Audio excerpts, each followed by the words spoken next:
Oke, untuk membuat sequence diagram sebenarnya cukup simpel ya. Kalian bisa lihat dari acuan activity dan use case yang kalian buat sebelumnya. Ini saya akan bikin contoh ya. Sini saya sudah bikin contoh.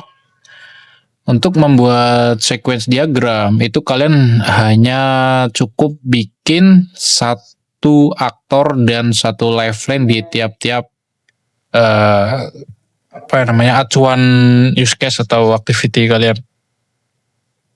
Maksudnya itu gimana? Kalau misalkan kalian sequence diagram di project kalian itu sangat panjang, itu bisa dipecah. Nah, ketika dipecah itu kita kan pastinya akan memanggil aktor yang sama dan objek yang sama. Misalkan kayak database. Nah, database ini sering banget dipanggil untuk satu sequence diagram ya. Untuk masing-masing sequence diagram itu sering dipanggil. Karena alurnya itu sering ke database untuk seperti menyimpan ataupun istilahnya apa ya, menginput seperti itu dan lain sebagainya. Nah, itu kalian cukup satu aja, nanti bisa dipanggil untuk berkali-kali. Nah, misalkan di sini satu sequence diagram ya, itu contoh. Oke, untuk cara membuatnya kalian klik di package-nya, kemudian klik new diagram, kemudian pilih UML behavioral dan sequence. Nah, kemudian bisa diedit di sini. Ini misalkan contoh 2. Ini untuk contoh aja. Jadi jika project kalian itu sangat kompleks, itu pastinya untuk membuat sequence diagram dalam satu sequence diagram itu sangat panjang ke bawah. Jadi untuk memperjelas, untuk memperenak lah untuk membacanya itu bisa dipecah. Nah, contohnya seperti ini. Di dalam contoh 1 kita sudah bikin aktor dan objek. Kemudian misalkan kita tambahin lagi seperti ini. Misalkan database. Misalkan ada database, kemudian oke. Nah, di sini kita ganti sistem ya. Nah, ini sesuatu yang paling sering dipanggil itu sistem dan database. Kemudian sini aktornya itu user. Tergantung project kalian ya, yang bikinnya apa. Nah, misalkan tambahin lagi di sini. Yang namanya payment gateway. Oke, mulai. Nah, untuk sequence diagram itu kan kayak alur pesan gitu ya. Misalkan user ke sistem. Di ini misalkan melakukan registrasi gitu ya. Sesuai acuan dari use case dan activity diagram yang kalian bikin. Nah, kemudian setelah registrasi sistem ini misalkan menyimpan data ke database. Ini misal aja ya. Simpan data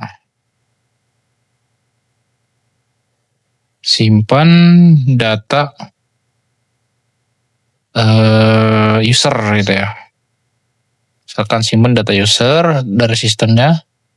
Kemudian ketika si sistem ini ke database, itu biasanya database itu mereturn ke sistem. Jadi membalikan value istilahnya. Terus user telah disimpan. Contohnya seperti itu ya. Atau oke gitu loh. Database oke. Data usernya sudah disimpan gitu ya. User telah disimpan. Nah, untuk control flow seperti ini dari database ke sistem untuk membalikannya itu di checklist return ya. Jadi seperti ini. Nah, untuk kayak percabangan, kemudian alternatif dan juga looping itu menggunakan fragment.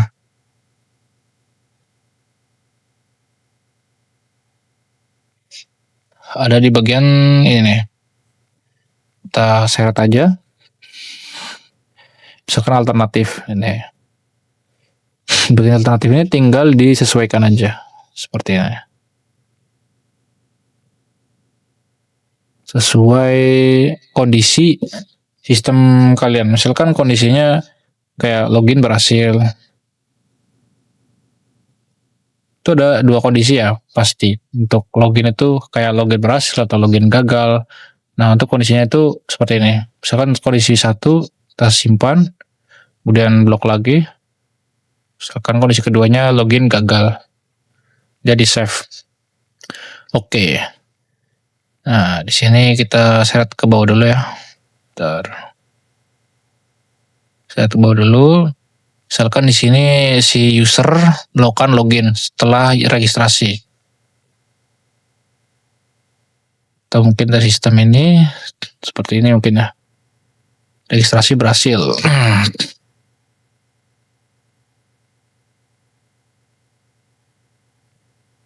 Nah, ini. Untuk mengembalikan data itu dipastikan menggunakan ini ya. Return untuk mengembalikan data. Nah, ini kan registrasi, simpan data user, kemudian database-nya telah disimpan, kemudian sistemnya menampilkan notifikasi registrasi berhasil gitu ya. Misalkan seperti itu. Registrasi berhasil. Ini untuk contoh aja. Kalian sesuaikan sesuai project yang kalian bikin. Dan bisa ditarik seperti ini agar jelas.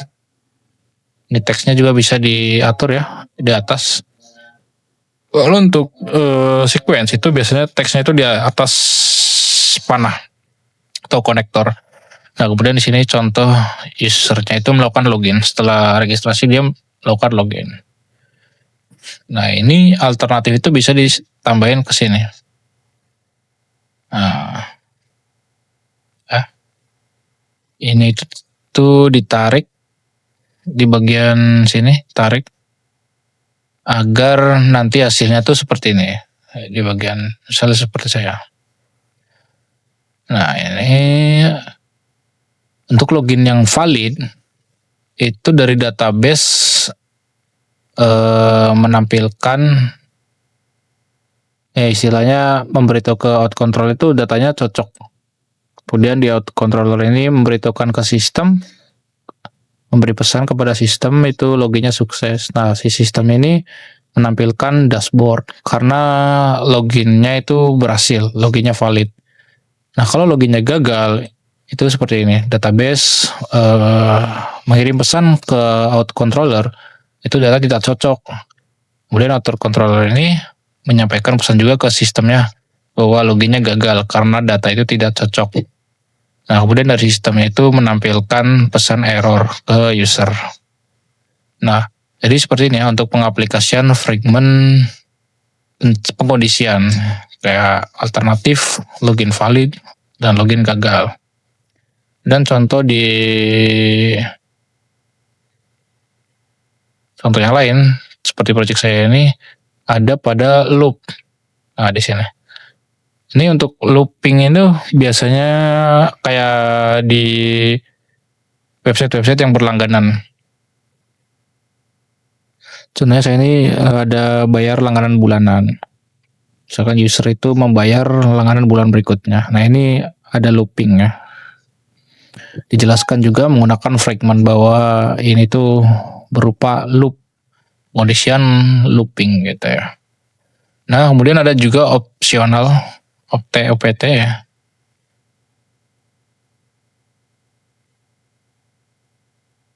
Nanti ini kirim notifikasi request pengangkutan, notifikasi tugas pengangkutan. Nah,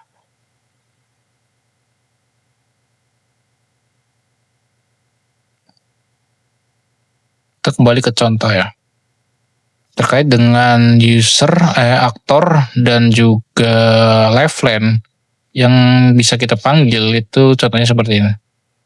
Ini kan kita sudah bikin aktor dan juga lifeline yang sama dan akan dipanggil juga di sequence diagram yang kedua. Misalkan di contoh 2 ini. Kita akan membuat atau memanggil aktor yang sama. Itu tinggal di drag and drop aja di bagian project browser. Kan di sini user, kita di drag and drop di sini. Nah, kalau untuk aktor itu jangan diubah ke lifeline. Jadi biarkan aja ke link. Oke. Kemudian database misalkan kita oke aja. Payment gateway kita oke aja. Kemudian sistem oke aja. Jadi nanti kalian bisa menyesuaikan aja message-message yang sistem kalian bikin atau project yang kalian bikin itu ke dalam sequence diagram ini. Contohnya seperti ini. Untuk return itu tinggal di update, di klik kanan bagian panahnya, ya. Misalkan ini klik kanan, kemudian properties. Nah ini is-return-nya dicentang. Oke. Nah untuk kayak tadi percabangan atau pengkondisian itu menggunakan fragment. Misalkan seperti ini alternatif, kondisinya apa? Misalkan login ya, login gagal atau login valid dan lain sebagainya. Itu menggunakan fragment. Oke. Yes. Nah, ini bisa diatur ke sini untuk disesuaikan ke lifeline dan message yang sudah dibuat dari awal ya. Misalkan seperti ini. Nah, kalau saya ini alternatif ini atau fragment ini itu selalu dipojokin ke kiri ya untuk pengkondisiannya. Jadi nggak ketutupan aktor. Nah, mungkin untuk penjelasan di bagian sequence itu cukup simpel ya untuk seperti tadi. Misalkan kayak pembuatan aktor, kemudian lifeline dan lain sebagainya. Nah, untuk kalian yang masih bingung terkait pembuatan file pada enterprise architect, kan tuh sebenarnya cukup bikin satu file project. Misalkan saya ini kan menggunakan nih file project saya itu sistem tempat buang. Nah, di dalam file list saya ini sistem tempat buang itu ada satu model yaitu namanya jasa angkut sampah. Kemudian dibagi 4 package. Yang pertama ada use case ya, yang pertama, kemudian ada activity, dan yang terakhir ada sequence. Jadi kalian tuh projectnya nggak mencar-mencar gitu loh. Kalian akan lebih rapih di folder yang akan kalian bikin sesuai project yang dibikin. Ini contohnya seperti saya ini ada activity, use case, kemudian ada sequence, lain sebagainya. Nah, ini kan sequence A, B, C, D, E. Nah, oke. Jadi itu aja yang bisa saya sampaikan. Terima kasih.